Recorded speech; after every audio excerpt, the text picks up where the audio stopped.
कोणी एक छोटीशी प्रार्थना करू शकता आपल्या जे पूर्ण आपल्या टीमसाठी? हॅलो ब्रदर, मी करू का? हां ताई. नका.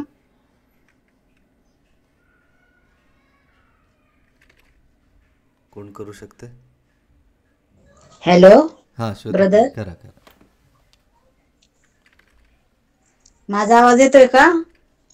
हो हो येतोय ताई. आपण प्रार्थना करूया. Hallelujah, hallelujah, hallelujah. Praise Lord, praise Lord. धन्यवाद, धन्यवाद, धन्यवाद. स्तुती, स्तुती, स्तुती. पवित्र, पवित्र, पवित्र. आकाश पृथ्वीच्या निर्माण करणाऱ्या आमच्या जिवंत देवा, आजचा दिवस आमच्या आयुष्याला जोडला गेलास म्हणून तुला कोटी कोटी धन्यवाद देते. सकाळपासून ते आतापर्यंत तू आमचा सांभाळ केलास म्हणून तुला कोटी कोटी धन्यवाद देते. जॉईन झाले नाहीत बाप्पा, त्यांचे तू मार्ग मोकळे कर बाप्पा. त्यांना आहे बाप्पा लिंकला जॉईंट होऊ दे बाप्पा. हे प्रभू शुप्पा, ही लहानशी प्रार्थना आमचा तारणारा प्रभू शुनासुरेना त्यांच्या नावाने तुझ्या चरणी करते म्हणून ऐक माझ्या पित्या. Amen, amen, amen. Amen. Praise the amen amen amen amen amen. Amen amen. Thank you Shweta thank ताई. ब्रदर, माझ्या घशात कस तरी झालं होतं म्हणून जरा हे झालं नो होतं. Problem, no problem sorry. ताई, काही प्रॉब्लेम नाही, काही प्रॉब्लेम. आपण सगळे फॅमिली आहोत, आपण एकमेकांना समजून घेऊ शकतो. आपण एकमेकांना समजून उमजून सहन करणारी लोक आहोत सगळी. ओके, आपण जे शिकणार आहोत ते खूप महत्त्वाचं आहे. या नवीन वर्षामध्ये परमेश्वराने आपल्याला आणलं आहे आणि हे ॲक्च्युली मला खूप अगोदर तुमच्याबरोबर शेअर करायचं होतं, बट काय हरकत नाही. जरी 4 दिवस झाले असतील नवीन वर्ष सुरू होऊन, पण तरी देखील आपल्या जीवनामध्ये काहीतरी नवीन घडणं खूप महत्त्वाचं आहे. कारण मी नेहमी जे कोणी मला भेटेल त्यांना मी एकच सांगतो की ख्रिस्ती मनुष्याचं जे जीवन आहे ना, ते कॅलेंडर बदलल्यासारखं वर्ष बदललं जात नाही त्या व्यक्तीचं. ख्रिस्ती विश्वासकाचं म्हणजे जो कोणी प्रभू येशू ख्रिस्तावर विश्वास ठेवतो, तो कॅलेंडर न बदलता तो आयुष्यात नवीन नवीन गोष्टी करतो आणि जे काही तो ठरवतो, परमेश्वर त्याच्या सर्व योजना सिद्धीस आणतो. आमेन. आमेन. आमेन आमेन. पण आता जे काही आपण बघणार आहोत ते आपल्या स्वतःला सुद्धा परीक्षण करायचं की मी यापैकी कुठल्या गोष्टीमध्ये उणीवता माझी आहे आणि या नवीन वर्षामध्ये मला काय करायचं आहे. बघा, होईल नाही होईल ही एक वेगळी गोष्ट आहे, पण जेव्हा तुम्ही निश्चय करता आणि त्या दृष्टीने तुम्ही प्रयत्न चालू ठेवता, परमेश्वर त्या प्रयत्नांना यश आणतो. बायबलचं वचन सांगतं की मनुष्याचे मन कार्य योजतं, परंतु त्याला यश देणं कुणाच्या हातात आहे? परमेश्वराच्या. आमेन. ओके, आपण बघूयात की परमेश्वर आपल्याला या वचनांमधून काय शिकवते. स्क्रीन दिसते सगळ्यांना? हो पास्टर, दिसते. ओके, पहिलं जो निश्चय आपल्याला करायचा आहे भावांनो बहिणींनो, तो हा आहे तुमच्या स्क्रीनवर. काय दिसतंय तुम्हाला? माझा प्रार्थना करा. प्रार्थना करू. आपल्याला इनोक भाऊंनी खूप सुंदर धडा शिकवला नवीन वर्षाच्या जेव्हा सुरुवातीलाच आपण जाणार होतो. खूप सुंदर त्यांनी धडा शिकवला आपल्याला. तो म्हणजे गुडघ्यावर येऊन प्रार्थना करणं. आमेन. किती होते त्या स्टडी? आमेन. सुंदर असा तो स्टडी होता भावांनो बहिणींनो, की आपण गुडघ्यावर येणं का गरजेचं आहे, का महत्त्वाचं आहे. आणि त्यामध्ये प्रार्थना जी देवाबरोबर आपल्याला जोडते. बघा, देवाचं वचन वाचून प्रार्थना करणं ह्या दोन्ही गोष्टी सोबत चालणार आहेत. जर कोणी म्हणत असेल की मी फक्त प्रार्थनाच करतो आणि बायबल वाचत नाही, तो व्यक्ती कधीही मागे फिरू शकतो. लक्षात येते तुमच्या? असा व्यक्ती कधीही स्वतःचा विश्वास सोडून तो मागे ढासळू शकतो. पण जो व्यक्ती प्रार्थना करून वचन वाचतोय, वचन वाचून प्रार्थना करतोय, या दोघांची साथ त्यांनी सोबत ठेवली आणि त्याप्रमाणे तो जीवन जगतोय, बायबल सांगतं की असा व्यक्ती आपलं घर खडकावर बांधलेला व्यक्तीसारखा आहे. आमेन. आमेन. आमेन आमेन.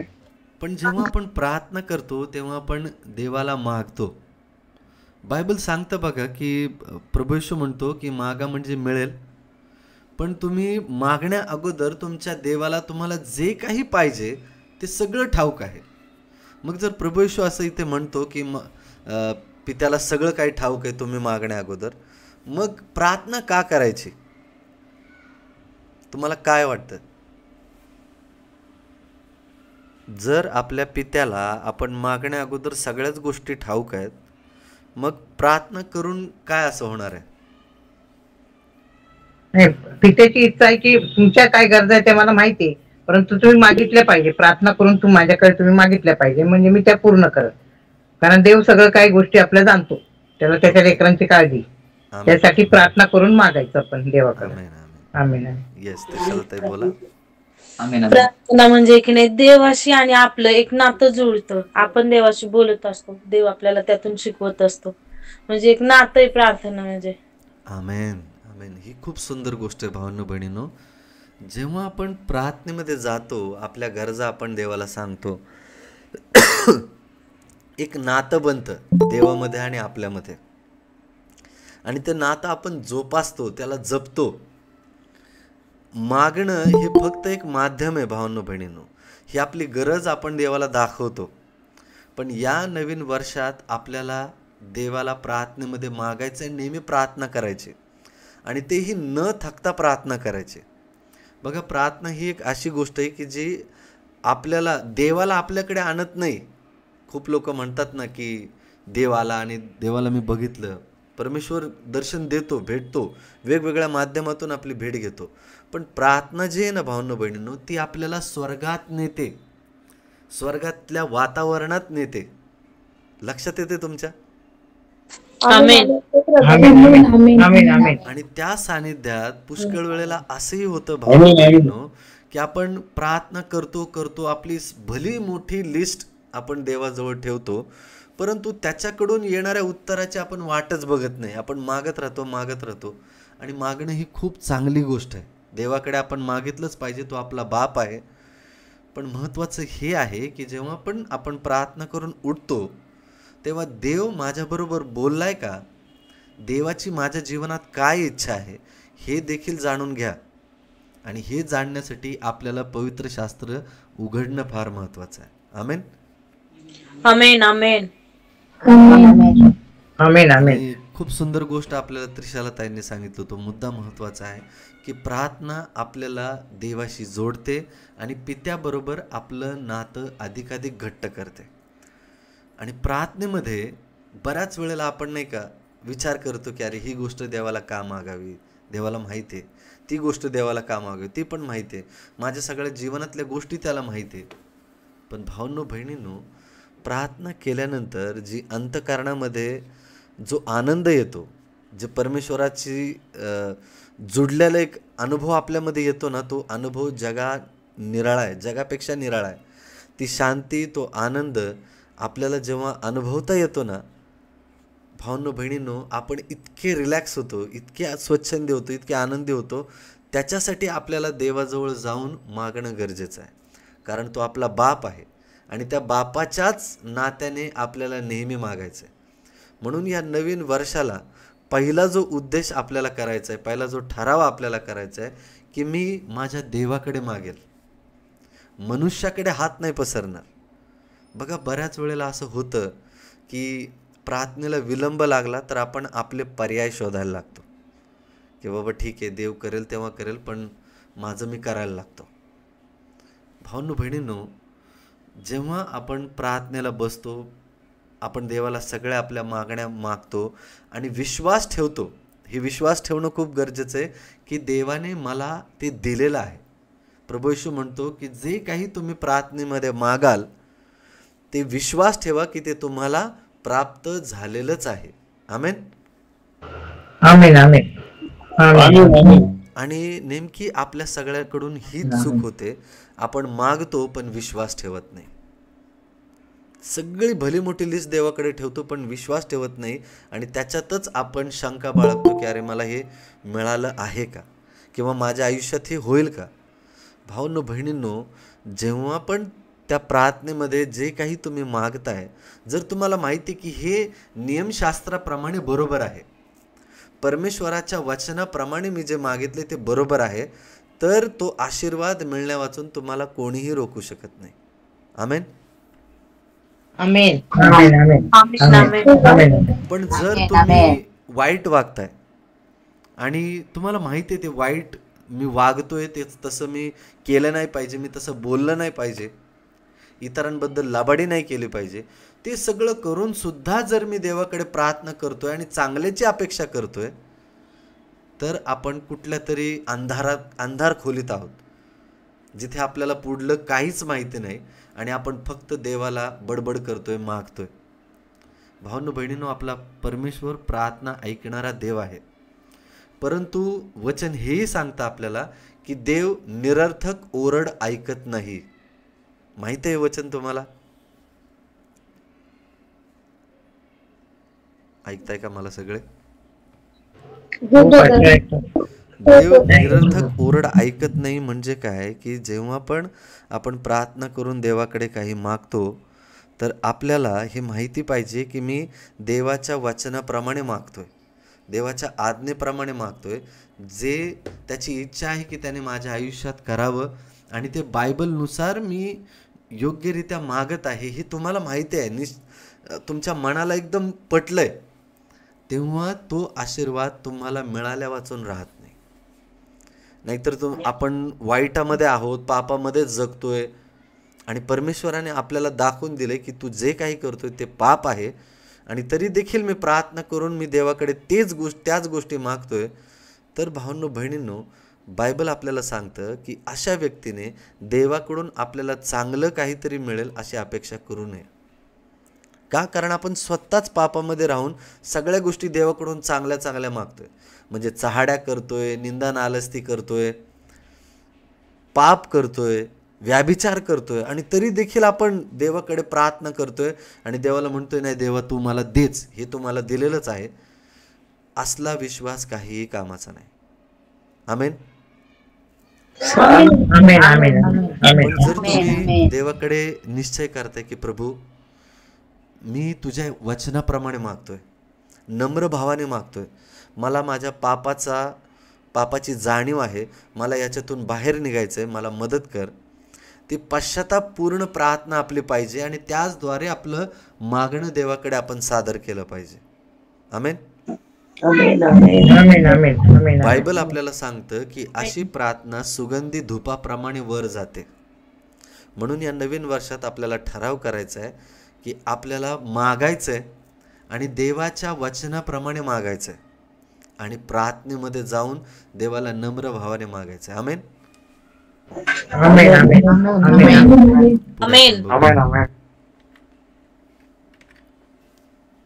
हेही खूप महत्वाचं आहे. काय आहे दुसरा मुद्दा? आरोग्य. खूप महत्वाचं आहे या नवीन वर्षामध्ये. भावांनो बहिणींनो, सिस्टर एलन व्हाईट जे देवाचे सेवक आहेत, त्यांनी त्यांच्या भविष्यवाणीच्या पुस्तकामध्ये लिहिलेलं आहे की शेवटच्या काळी सैतान मनुष्याच्या जीवनामध्ये अन्नाच्या द्वारे, आहाराच्या द्वारे कार्य करून रोगराई खूप पसरवेल जगामध्ये. पण आपल्याला ठरवायचं आहे की मला काय खायचं आहे आणि काय नाही खायचं. या नवीन वर्षात आपण ठरवलंच पाहिजे की मी माझं आरोग्य सांभाळेल. जे काही माझ्या आरोग्याला घातक आहे ते काहीही माझ्या शरीरात जाणार नाही याची मला काळजी घ्यायची. आमेन. बघा, दोन्ही गोष्टी खूप जुडलेल्या आहेत. मी प्रार्थना करून देवाजवळ मागतोय पण मी माझं आरोग्य सांभाळत नाहीये. मी तंबाखू खातोय, गुटखा खातोय, दारू पितोय आणि मी देवाकडून आरोग्य मागतोय. तर भावांनो बहिणींनो, ती प्रार्थना काम नाही करू शकत, आपल्या बाजूने काम नाही करू शकत. देवाला खूप इच्छा आहे आपल्याला आशीर्वाद देण्याची, आरोग्य देण्याची. पण जर आपणच स्वतः शिस्तीमध्ये चालायला तयार नाही, देवाने दिलेल्या सानिध्यात चालायला तयार नाही, तर ते आरोग्य आपल्याला मिळेल कसं? लक्षात येते तुम्हाला? हो पास्टर, येते लक्षात. म्हणजे या नवीन वर्षामध्ये आपण कुठेतरी आरोग्याच्या समस्यांना तोंड देत असेल, समस्येमध्ये असेल, काही ना काहीतरी प्रॉब्लेम असतील आपल्याला आरोग्याच्या, पण आपण त्यानुसार देवाच्या नियमशास्त्रानुसार आणि आरोग्याच्या नियमानुसार आपण चालायला तयार नाही आहे, तर भावांनो बहिणींनो आपल्याला आरोग्य मिळणं खूप कठीण आहे. आणि त्याच्यासाठी आपल्याला ठरवायचं आहे की मी योग्य आहार खाल्ला पाहिजे, व्यायाम केला पाहिजे, पाणी व्यवस्थित पिलं पाहिजे, जे काही परमेश्वराच्या वचनाप्रमाणे लिहिलेलं आहे आणि जे काही मला माझ्या शरीराला अयोग्य आहे ते मला टाळायचं या नवीन वर्षामध्ये. आमेन. आमेन आमेन आमेन. ओके, एक मिनिट. ओके. आणि हे जर आपण करतोय ना भावांनो बहिणींनो, तर परमेश्वर आपल्याला हे नवीन वर्ष पूर्ण आरोग्याने भरणार आहे. पहिल्या मुद्द्यामध्ये बघा, आपण जेव्हा पण देवाकडे मागतो ना तेव्हा मी पाहिले बऱ्याच वेळेला आणि मी स्वतः त्या गोष्टीचा अनुभव घेतला. आपण काय करतो ना, आपल्या कुवतेप्रमाणे किंवा आपल्याला असं वाटतं की बाबा नाही एवढंच आपण देवाकडे मागितलं पाहिजे, याच्यापेक्षा जास्त नको मागायला. आपण आपल्या कुवतेकडे बघून आपल्याला जे काही समोर दिसतंय त्याच्याकडे बघूनच आपण देवाकडे मागतो. पण भावांनो बहिणींनो, मी तुम्हाला सांगतो, दावीद राजाला परमेश्वर म्हणाला होता की तू तुझे मुख उघड आणि मी त्याच्यामध्ये माझा आशीर्वाद, माझी स्तुती भरेल. म्हणजे आपण जितकं मोठं तोंड उघडू, जितके मोठी देवाला प्रार्थना करू, मोठी म्हणजे भले लांबलचक प्रार्थना नाही, देवाकडे मागा. तो आपला राजा आहे, तो आपला बाप आहे. आणि जे काही आपण त्याला विश्वासाने मागतो की परमेश्वरा ही गोष्ट माझ्या दृष्टीने अशक्य वाटते, पण तुला सगळं शक्य आहे हे मला माहिती आहे. मला समोर दिसते की बाबा हे माझ्याच्याने नाही होऊ शकत, हे आशीर्वाद मला मिळेल की नाही मला माहिती नाही, पण प्रभू तू हे करू शकतोस मला माहिती आहे. तुझ्याच्याने सगळं काही शक्य आहे मला माहिती आहे, म्हणून या विश्वासाने मी मागतोय. आमेन. म्हणून देवाला आपण आपला बाप म्हणून आपण मागितलं पाहिजे. लक्षात येते तुम्हाला?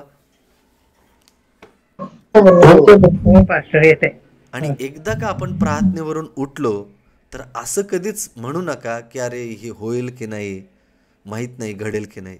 नाही, परमेश्वर करेल. परमेश्वराला माहिती आहे मला काय गरजेचं आहे, माझ्या जीवनात काय अयोग्य आहे, काय योग्य आहे त्याला माहिती आहे. मी प्रार्थना करून उठलोय, आता मी चिंता करणार नाही.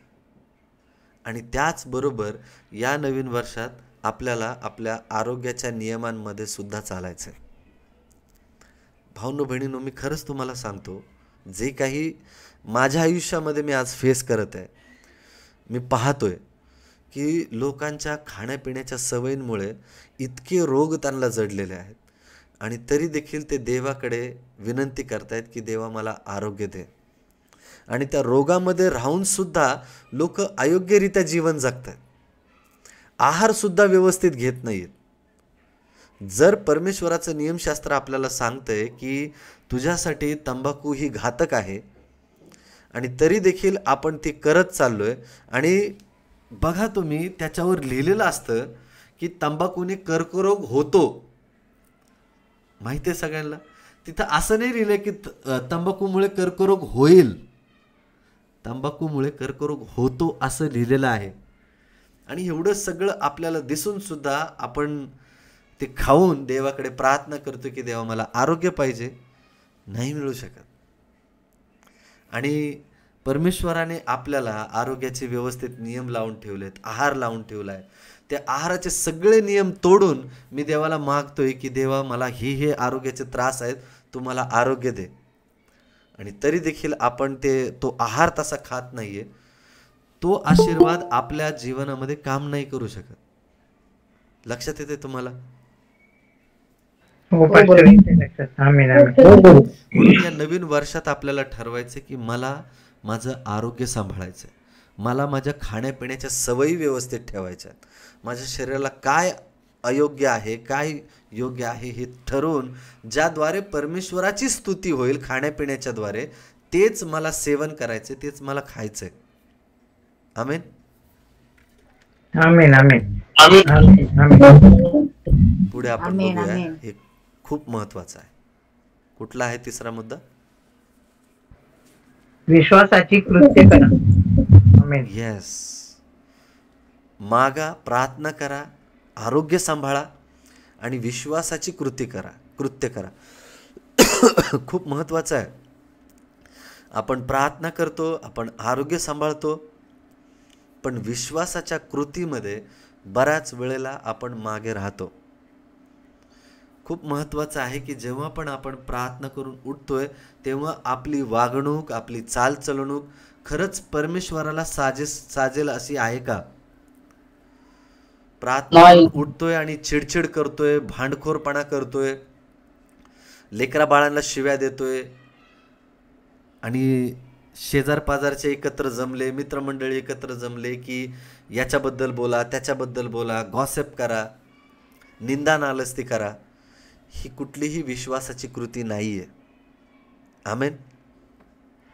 आमेन. आमेन. आमेन. आमेन. विश्वासाचे कृत्य ते आहेत जिथे आपण परमेश्वराबरोबर विश्वासू राहतो की देवाला हे करताना आवडतं म्हणून मला हे करायचंय. ही विश्वासाची कृती आहे. बघा, 10 आज्ञा हे आपल्या जीवनामध्ये जी कृती देवाने दिले ते तर गरजेचं आहेतच, पण त्या 10 आज्ञांना जेव्हा आपण झूम करून बघतो, त्याला अजून खोलवर बघतो, त्या तितक्याच डीप आहेत. त्या आपल्याला जगण्याचा सगळा मार्ग शिकवतात, आपल्याला ते नम्र बनवतात, आपल्या पापांची ओळख करून देतात आणि विश्वासाची कृत्य आपल्याला दाखवून देतात की मला देवाच्या सान्निध्यात राहून देवाचा हातात हात धरून मला जगायचं. म्हणून या नवीन वर्षात आपल्याला ठरवायचं आहे की प्रभू, माझे जे काही कृत्य असतील, जे काही मला करायचं आहे, माझे मित्रमंडळी असू देत, माझे नातेसंबंध असू देत, माझ्या व्यवसायातले नातेसंबंध असू देत, माझ्या कामामधले माझे कलिग्स असू देत, सहकारी असू देत, त्यांच्याबरोबर मला नेहमी विश्वासाचीच कृत्य करायचे. जे काही काम तुम्ही हाती घेताय त्या प्रत्येक कामामध्ये आपल्या सगळ्यांना परमेश्वराबरोबर विश्वासू राहून ते कृत्य करायचं आहे. आमेन. आमेन. आमेन. आणि त्याचबरोबर बघा, प्रभू येशू ख्रिस्त जेव्हा लहानाचा मोठा होत होता, वचन आपल्याला हे सांगतं की तो देवाच्या आज्ञात, भयात आणि मनुष्यांच्या कृपेत वाढत गेला, सुकीर्तीत वाढत गेला. म्हणजे ज्या कोणाशी तो भेटायचा, बोलायचा, त्या प्रत्येकाशी त्याने एक विश्वासाचं नातं बनवलं होतं आणि त्याच्यामुळे जो कोणी त्याला ऐकेल तो त्याच्याकडे विश्वासानेच बघायचा, ऐकायला तयार व्हायचा. जोपर्यंत आपण एकमेकांचा विश्वास जिंकत नाही भावांनो बहिणींनो, तोपर्यंत आपली कुठल्याच कार्यामध्ये प्रगती नाही होऊ शकत. ते आपले लग्न असू द्यात, आपले वैवाहिक संबंध असू द्यात, आपले नातेवाईकांमधले संबंध असू द्यात, ते सगळे आपले विश्वासाच्याच द्वारे आपण ते हाताळायला हवेत आणि त्याचद्वारे आपली प्रगती होते. बघा, जेव्हा एक व्यावसायिक व्यवसाय करायला निघतो तेव्हा त्याला एकमेकांवर विश्वास ठेवूनच पुढे जावं लागतं.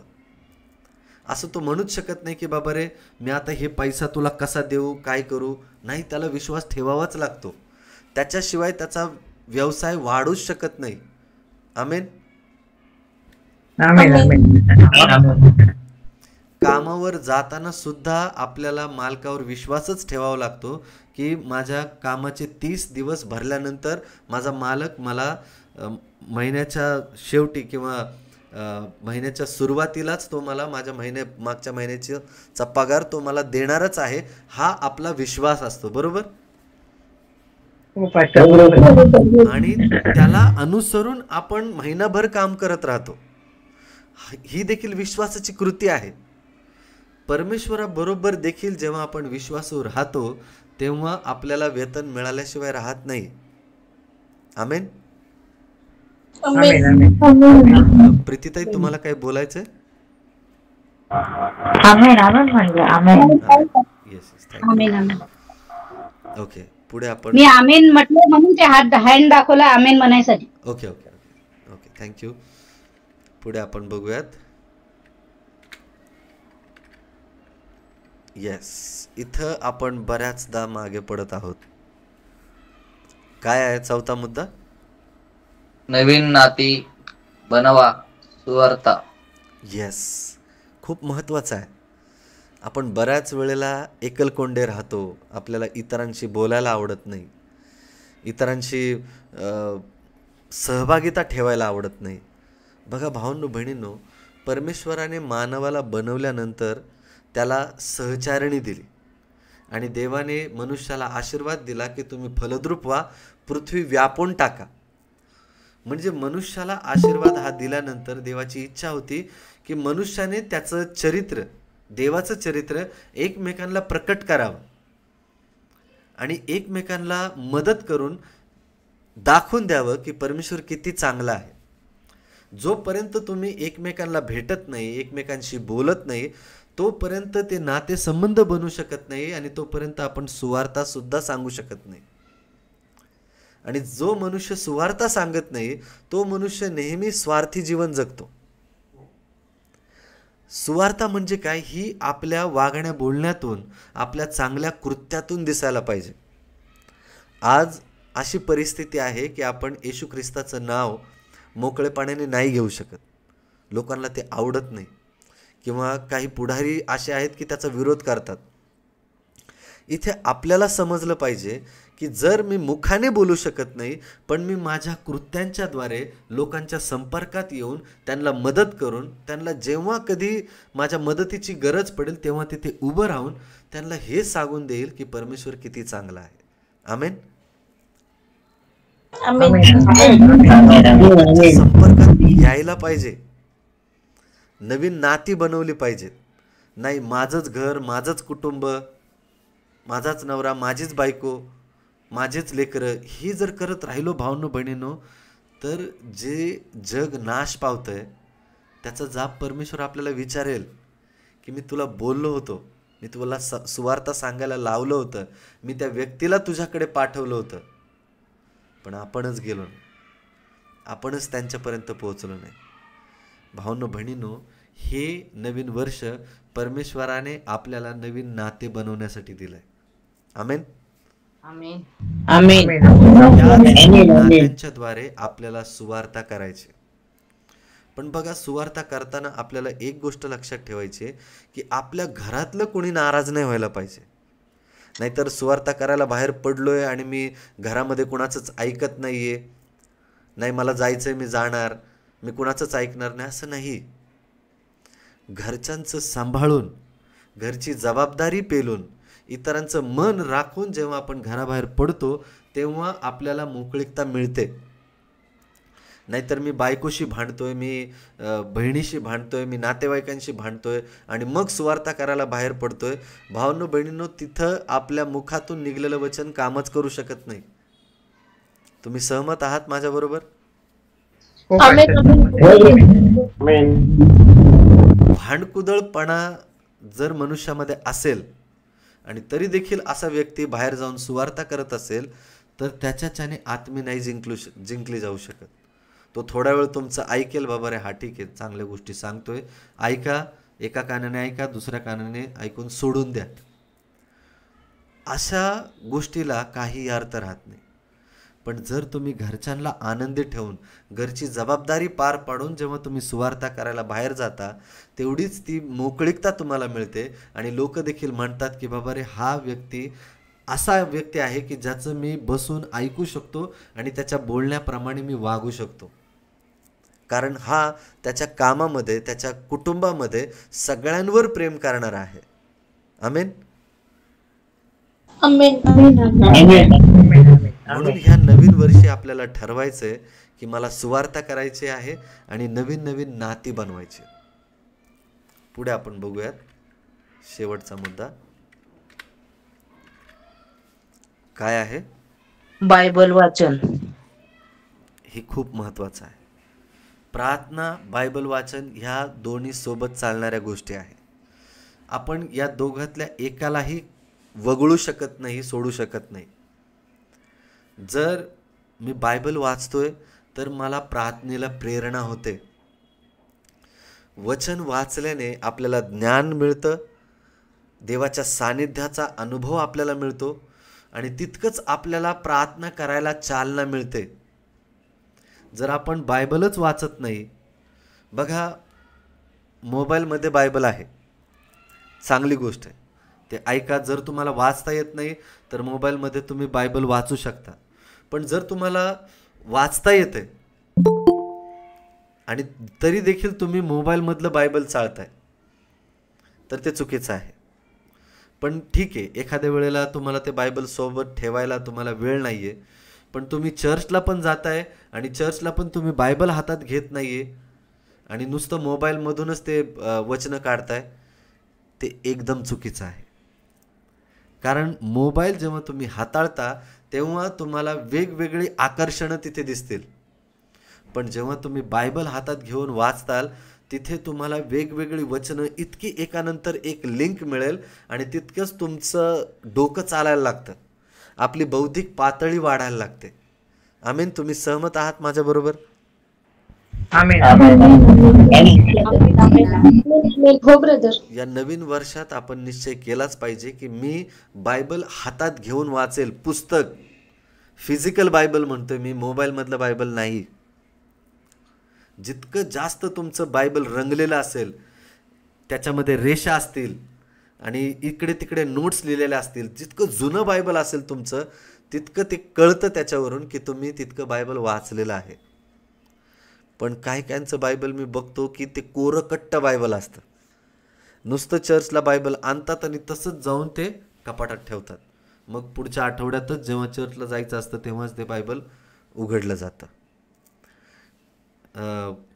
रोमन कॅथलिकमध्ये तर एक अशी पद्धत आहे की ते फक्त बायबल ख्रिसमसला, ईस्टर संडेला, गुड फ्रायडेलाच ते काढायचं, ते वाचायचं पण नाही, ते ठेवायचं, त्याला बघायचं आणि परत तसंच गुंडाळून तसंच ठेवायचं.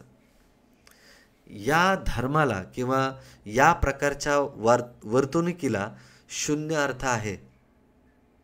मी बायबल वाचलं पाहिजे आणि ते वाचलेलं बायबल, ती वचनं मला कितपत समजले हे तिथे कुठेतरी मी नोट डाऊन केलं पाहिजे. ही सवय आपली बौद्धिक पातळी वाढवेल. आमेन. आमेन. आमेन. आणि आपल्याला प्रार्थनेला तितकी चालना मिळते. आपल्याला जितकं वचनं आपण वाचू ना तितकंच जास्त आपल्याला प्रार्थना करायला आवडायला लागते. पण मी नुसतंच प्रार्थना करतोय, कालांतराने ती लोक प्रार्थनेला सुद्धा बोर होऊन जातात, कंटाळा येतो त्यांना आणि मग ते टाळत टाळत जात राहतात. पण जो व्यक्ती वचन ऐकून बायबल वाचून प्रार्थना करतो तो व्यक्ती स्वच्छंदी असतो, आनंदी असतो. त्याच्या चेहऱ्यावर ते परमेश्वराचे गौरव, परमेश्वराचे तेज दिसतं. असतात दुःख असतात, त्रास असतात, पण तो व्यक्ती त्याच्या चेहऱ्यावर जितकं तो आनंद घेऊन बाहेर पडतो ना तितकंच त्याच्या प्रार्थनेमधून त्याला त्याच्या जीवनामधल्या असलेल्या अडीअडचणींना सोल्युशन मिळत राहतं, काही ना काहीतरी उत्तरं मिळत राहतात. पावलागणिक त्याला त्याच्या प्रार्थनेची उत्तरं मिळून त्याचे प्रश्न सुटतात. आणि याचा अनुभव तर जर तुम्हाला घ्यायचा आहे तर वचन आणि प्रार्थना हे सोबत घेऊन चला. यातल्या एकालाही खाली टाकू नका, कमी समजू नका. हे दोन्ही गोष्टी सोबत चालणाऱ्या आहेत. आमेन. ज्यांना वाचता येत नाही ते तुम्ही मोबाईलमधून ते बायबलची वचनं ऐकू शकता. परंतु जर तुम्हाला वाचता येते आणि तरी देखील तुम्ही मोबाईलच चाळताय, फिजिकल बायबल हातात घेत नाहीये, तर भावांनो बहिणींनो, आपली धार्मिक पातळी कुठेतरी कमी व्हायला लागली. बघा, माझ्या जीवनात घडलेली एक साक्ष आहे. याचा अर्थ हा नाही की मी कोणीतरी मोठा धार्मिक लागून गेलो, नाही. कदाचित मी तुमच्यापेक्षा जास्त पापी मला समजेल. पण एकदा असं झालं की मी पुण्यावरून केडगावला प्रवास करत होतो आणि माझी नेहमीप्रमाणे सवय की जेव्हा वेळ मिळेल तेव्हा बायबल वाचून हातात मी वाचत होतो. पण काही असं झालं की 2-3 दिवस मी निराश होतो आणि मी मोबाईलमधूनच बघत होतो, इकडे तिकडे मोबाईलमधूनच बायबल वाचत होतो, इकडे तिकडे बघत होतो. पण मला असं समजलं की बाबा रे, हे जे मी करतोय त्याच्याने काहीही होणार नाही आहे. माझ्या आजूबाजूला लोक बसलेत, ते फक्त त्या मोबाईलमध्ये डोकवत राहतील आणि असंच व्हायचं की मी कुठले व्हिडिओ बघतोय, मी काय चालतोय मोबाईलमध्ये, हे आजूबाजूची लोक काही ना काहीतरी लक्ष घालून त्याच्यात बघत राहायचे. मग मला कळालं की अरे हे जर मोबाईलमध्ये चालतायत, मी काय बघतोय हे ते बघण्याची त्यांची उत्कंठा आहे. मग मी जर फिजिकल बायबल हातात घेतलं तर नक्कीच त्याच्यामधून काही ना काहीतरी परिवर्तन होणार. आणि मग मी आपलं बायबल पुस्तक हातात घेतलं आणि ते एकानंतर एक वाचायला लागलो वचन. तर एक बहीण ती मला बघून पुढे गेली आणि परत मागे आली आणि मला म्हटली की ब्रदर माझ्यासाठी प्रार्थना करा. मला इतकं आश्चर्य वाटलं की या बहिणीला असं का वाटलं की मी तिच्यासाठी प्रार्थना करावी. कारण का तिने हातामध्ये बायबल बघितलं. लक्षात येते तुम्हाला, देवाचं वचन इतकं काम करतं. त्याच ऐवजी माझ्या हातात जर मोबाईल असता तर ती बहीण माझ्याकडे आली नसती, तिने माझ्याकडे विनंती सुद्धा केली नसती. भाऊंनो बहिणींनो, जेव्हा तुम्ही बायबल हातात घेऊन प्रवास करता, वाचता, तेव्हा लोकांचा तुमच्याकडे बघण्याचा दृष्टिकोन बदलतो. जर तुम्ही मोबाईल हातात घेऊन बघत राहताल, व्हिडिओज बघत राहताल, लोक तुम्हाला विचारतील अरे बापरे कुठला मोबाईल आहे हो, खूप छान क्लॅरिटी आहे, खूप चांगला आवाज आहे. ते मोबाईलचं कौतुक करतील, त्यात ना तुमचा लाभ ना त्या व्यक्तीचा लाभ. पण जर तुम्ही बायबल हातात घेऊन वाचताल तेव्हा शेजार पाजारची लोक म्हणतील की बाबा हे तुम्ही काय वाचताय. तेव्हा तुम्हाला संधी मिळते सुवार्ता सांगण्याची. आमेन. आपल्याला निश्चय करायचा आहे की मी हातात बायबल वाचून जेव्हा कधी वेळ मिळेल, प्रवास करत असेल, मोकळा वेळ मिळेल, तेव्हा हातात बायबल घेऊन वाचायला लागा. या नवीन वर्षात हे 5 उद्देश, हे 5 ध्येय आपल्याला करायचेच आहे. त्याच्यासाठी देवाला आपल्या सगळ्यांना, मला स्वतःला आणि आपल्या सगळ्यांना सोबत धरून चालायचं आहे आणि एकमेकांना मदत करत चालायचं आहे.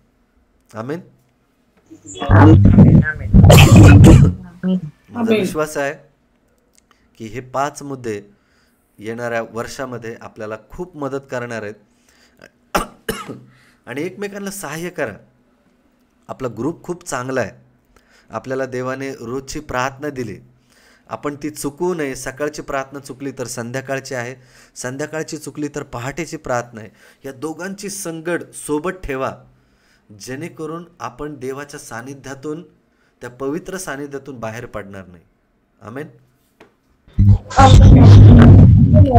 देवबाप तुम्हा सगळ्यांना आशीर्वाद देव. आपण प्रार्थना करूयात. आणि जर तुम्हाला असं वाटतंय की मलाही याच्यामध्ये काहीतरी सांगायचं आहे, याच्या संबंधित एक वचन माझ्याकडे आहे, तर ते देखील तुम्ही वचन शेअर करू शकता, तुम्ही बोलू शकता. आपण प्रार्थना करूया आणि मग नंतर डिस्कस करूया. तयार आहेत सगळे प्रार्थनेला? त्याप्रमाणे आपल्या इनोक भाऊंनी आपल्याला शिकवलं की प्रार्थना आपण गुडघ्यावर येऊन करायची. यावेळेस निश्चय करायचा आहे, तर प्रयत्न करा. जर तुम्हाला शक्य आहे आणि तुम्ही गुडघ्यावर येऊ शकता तर आपण गुडघ्यावर येऊयात आणि प्रार्थना करूया. स्वर्गातील पवित्र दयाळू देवा, या वेळेसाठी आम्ही धन्यवाद देतो प्रभू. आज जे 5 मुद्दे आमच्या शिकण्यामध्ये आलेत, हे सगळं आम्हाला माहिती आहे प्रभू. ऑलरेडी आम्ही ऐकत आलो आहे, आम्ही पाहिलं आहे, आम्ही वाचलं आहे, आम्हाला शिकवलं गेलं आहे.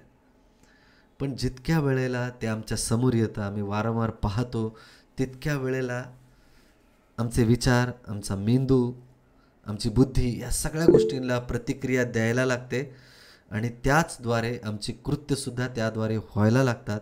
हे आम्हाला कळालं आहे प्रभू परमेश्वर. प्रभू आज आम्ही निश्चय करणार की या वर्षामध्ये आम्ही आमच्या पित्याकडे मागणार, आम्ही प्रार्थना करणार, आम्ही नम्र भावाने, अधिकाराने आमच्या पित्याकडे आम्ही मागणार. आम्ही आमच्या कुवतेप्रमाणे नाही तर आमच्या बापाच्या, आमच्या पित्याच्या कुवतेप्रमाणे मागणार. आणि तो आमच्या जीवनामध्ये आम्हाला सगळे आशीर्वाद द्यायला समर्थ आहे, या विश्वासानेच आम्ही मागणार आहोत प्रभू. आणि देवबाप्पा, त्याबरोबर आम्ही आमचं आरोग्य देखील सांभाळणार आहोत.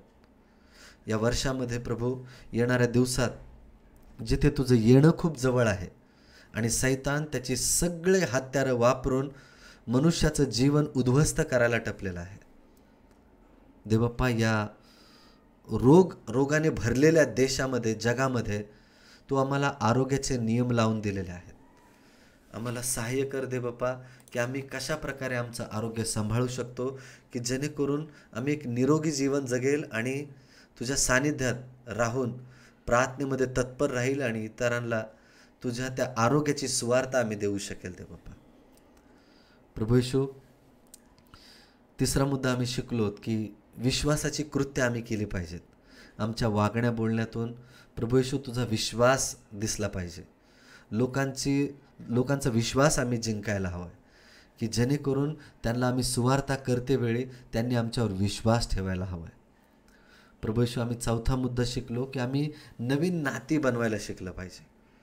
दरवेळेस त्याच लोकांकडे जातोय, त्याच लोकांना भेटतोय, त्याच गोष्टी करतोय. देवबाप्पा, या नवीन वर्षामध्ये आम्हाला नवीन लोक तू दे, नवीन नाती दे, की ज्यांना भेटून ज्यांच्यासोबत आम्ही वेळ घालवू शकेल आणि त्यांना तुझी साक्ष, तुझी सुवार्ता, तुझे संदेश, तुझी वचनं आम्ही सांगू शकेल देवबाप्पा. प्रभू येशू, पाचवा मुद्दा आम्ही शिकलो की आम्हाला या नवीन वर्षात बायबल वाचायचं आहे. प्रभू, आम्ही पाहतोय की टेक्नॉलॉजी इतकी वाढते की माणूस आळशी होत चालला आहे. हातात बायबल घेऊन वाचणं मनुष्याचं कमी होत चाललं आहे आणि त्याच्यामुळे तो सुवार्ता प्रसार देखील कमी होत चालला आहे. पण माझ्या देवा, आज प्रार्थना करतो की आम्हा प्रत्येकाला तू शिकव की जिथे कुठे आम्ही जाईल आमच्या हातामध्ये छोटं किंवा मोठं बायबल असावं, की जेणेकरून जो कोणी आम्हाला भेटेल तेव्हा आम्हाला ती सुवार्ता करण्याची संधी तिथे प्राप्त होईल. कारण देवबाप्पा, तू वचनात म्हटलेलं आहेस की तुम्ही जगाचा प्रकाश आहात. तुम्हाला पाहूनच लोक पित्याचे गौरव करतील. प्रभू, आम्हाला सहाय्य कर की आमच्या वागण्या बोलण्याच्याद्वारे, आमच्या उठण्या बसण्याच्याद्वारे कसं पित्याचं चरित्र प्रकट होईल. प्रभू येशू, हे तू आम्हाला शिकव. इथून पुढची सर्व वेळ काळ पवित्र पित्या तुमच्या हातात देतो. गेल्या 2023मध्ये आमच्याकडून पाप झालीत, आमच्याकडून चुका झाल्यात, पण प्रभू तू आम्हाला क्षमा केलंस आणि 2024 आमच्या जीवनामध्ये तू पुन्हा दिलास. त्याबद्दल आम्ही अंतःकरणाने धन्यवाद देतो. या 2024मध्ये आम्हाला तुझं नाव जास्तीत जास्त लोकांपर्यंत पोहोचवायचं आहे, तुझी सुवार्ता करायची, विश्वासामध्ये लोकांना जिंकायचं आहे आणि याच्यासाठी प्रभू तू आम्हाला सहाय्य कर, मदत कर. इथून पुढची सर्व वेळ काळ पवित्र पित्या तुमच्या हातात देऊन ही प्रार्थना येशू ख्रिस्ताच्या नावात करतो, म्हणून तुम्ही ऐका पित्या. आमेन.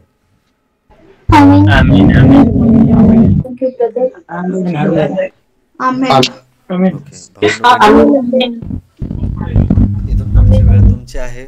जर तुमच्याकडे काही मुद्दे आहेत किंवा आजच्या शिक्षणाबद्दल तुम्हाला काहीतरी शेअर करायचं आहे तर तुम्ही बोलू शकता. इथून पुढची वेळ तुमची आहे. मला एक विचारायचंय तुम्हाला, विचारू का? हा, बोला ना.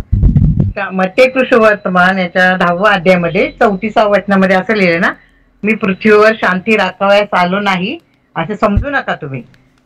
मी शांती स्थापायला आलो नाही तर तरवार चालवायला आलोय. कारण मी फूट पाडायला आलेलं आहे. म्हणजे माणसाला त्याच्या बापाविरुद्ध आणि मुलीला तिच्या आई विरुद्ध आणि सुनेला सासू विरुद्ध करायला मी आलो आहे. म्हणजे असं वचन आहे. मग जरा मला अर्थ सांगताल तर बरं होईल. नक्कीच नक्कीच. मला माहिती आहे की देवाचं चरित्र शिकताना हे वचन मनुष्याला हार्ड जातं की बाबा असं कसं वचनात असं कसं लिहिलं आहे. आणि मला जर तुम्हा सगळ्यांना आठवत असेल तर याचं उत्तर आपण मागच्या वेळेस दिलेलं आहे. आमेन भावांनो बहिणींनो. तरी देखील आपण पुन्हा डिस्कस करूयात. बघा, आणि तिथे वचन जे लिहिलं आहे त्याच्या अगोदर प्रभू येशू ख्रिस्त त्याच्या येण्याबद्दल बोलतोय, बरोबर आहे? हो पास्टर, बरोबर. किंवा शेवटच्या काळाविषयी बोलतोय, सुवार्ता प्रसाराविषयी बोलतोय, सुवार्ता सांगण्याविषयी बोलतोय. हो पास्टर. बघा, जेव्हा आपण दैवी सानिध्यात येतो आणि आपल्याला इच्छा राहते की नाही मी देवाचं वचन लोकांपर्यंत पोहोचवलं पाहिजे, जो ख्रिस्त मला कळाला आहे तो ख्रिस्त लोकांपर्यंत पोहोचला पाहिजे. आणि अशा अवस्थेमध्ये आपल्या घरामधूनच आपल्याला विरोध व्हायला सुरुवात होतो, की पुष्कळ वेळेला जे पारंपरिक ख्रिश्चन आहेत त्यांच्यामध्ये सुद्धा विरोध व्हायला सुरू होतो, की बाबा तू काम केलं पाहिजे, तू अमुक केलं पाहिजे, तमुक केलं पाहिजे, तू दिवस रात्र काय देव देव देव देव करतोय, तू काहीतरी केलं पाहिजे, स्वतःहून तरी काहीतरी केलं पाहिजे, असं बोलून त्या व्यक्तीला खचवलं जातं. बघा, काम करून सुवार्ता प्रसार केली पाहिजे ही तर आपली जबाबदारीच आहे. पण बऱ्याच वेळेला हे नातेसंबंध, देवाचे नातेसंबंध जेव्हा आपले वाढत जातात तेव्हा सैतान आपल्या नातेवाईकांचाच वापर करून किंवा आपल्या घरच्यांचाच वापर करून आपल्याला खाली खेचायला बघतो. आणि जितके आपण देवाच्या सान्निध्यात वाढतो तितक्या ह्या गोष्टी आपल्या आजूबाजूला जास्त घडायला सुरुवात होते. उदाहरणार्थ माझ्याच लाईफमध्ये असं झालं आहे की जेव्हा मी येशू ख्रिस्ताला स्वीकारलं तेव्हा माझ्या भावाला, माझ्या मोठ्या भावाला त्यावेळेला ते आवडलंच नव्हतं. आता तो देवाचा स्वीकार त्याने केला आहे, आता तो विश्वासामध्ये आहे. पण त्यावेळेला त्याने माझं बायबल फेकून दिलं होतं आणि मला तो ओरडला की बाबा तू असं नाही केलं पाहिजे, तू आपल्या धर्माचं शिक्षण